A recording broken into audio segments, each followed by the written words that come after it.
One of the things we've noticed very clearly in our time in Genesis so far is that God is a God who keeps his covenant promises. And specifically, we've seen that in the life of Abraham, who the Apostle Paul called in Romans 4 the father of our faith. But it's important for us to understand that God didn't show his faithfulness to Abraham because Abraham had such great faith. Abraham developed such great faith because God had continually shown his faithfulness.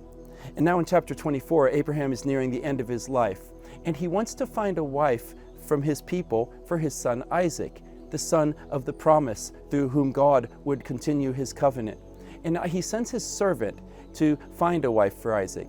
And now Abraham's learned his lesson. He has no doubt that God will be faithful. And he tells the servant, "The faithful God who has led me thus far will not fail to help you find a wife for my son."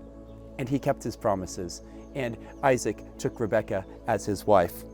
Well, in chapter 25, Abraham dies as an old man, and it says he was satisfied with his life. I want to be able to say that at the end of my days. I want you to be able to say that at the end of your days. And he wasn't satisfied because he was rich. Abraham was satisfied because he had walked closely with God, as a friend of God, the Bible says, for his entire lifetime. He had seen the goodness of God working out his purposes faithfully in Abraham's life and through Abraham's life. Well, after Abraham's death, it's like father, like son. We see Isaac's life traveling a very similar path to the one that his father traveled. Just like with Abraham, Isaac's wife Rebekah couldn't have children. But God had promised that he would take his covenant through Isaac and his descendants. And so Isaac prayed, and Rebekah became pregnant with twins. While she was still pregnant, the Lord spoke to Rebekah and told her that the blessing would come through the youngest son, Jacob, not the oldest son, which was a tradition. And he doesn't give any reason, but just because he chose it to be that way. And I think God's communicating something here, that his purposes are not fulfilled in our lives by inheritance or because of the efforts or goodness of any person. They are based completely on the promises of God. In chapter 26, there's a famine. And just like Abraham had done, Isaac takes his family to the land of Gerar. And while he's there, the Lord speaks to him and assures him that he will be with him wherever he goes, and that he will definitely fulfill his covenant promises to Abraham through Isaac and his descendants.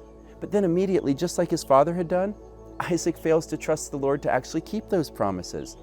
Like his father, Isaac had a beautiful wife, and like his father, he was afraid that the men would take her and kill Isaac.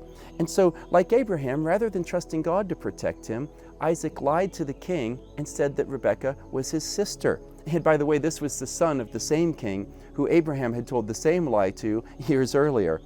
Well, just like with Abraham, when the king found out that it was actually his wife, he gave her back because he was afraid what God would do to him. And just like with Abraham, when Isaac showed himself to be faithless, God showed himself to be perfectly faithful. He blessed Isaac in that place, and he again repeated his covenant commitment to be with Isaac and to multiply his descendants and to bless the nations through him. God is so merciful. And then in chapter 27, God proves once again that in spite of the sinfulness and the faithlessness of his people, he continues to be faithful to fulfill his covenant promises to them.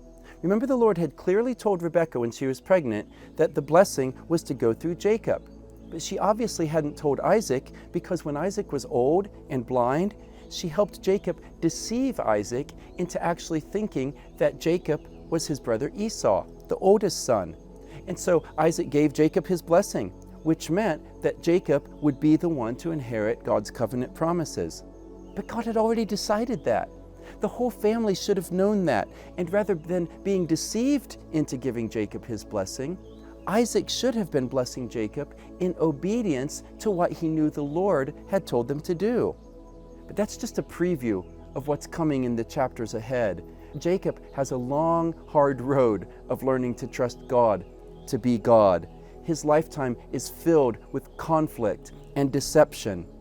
But through Jacob's life, the Lord proves once again that the fulfillment of his purposes in the lives of his people does not depend on the efforts or the faithfulness of men, but completely on the faithfulness and the power of God.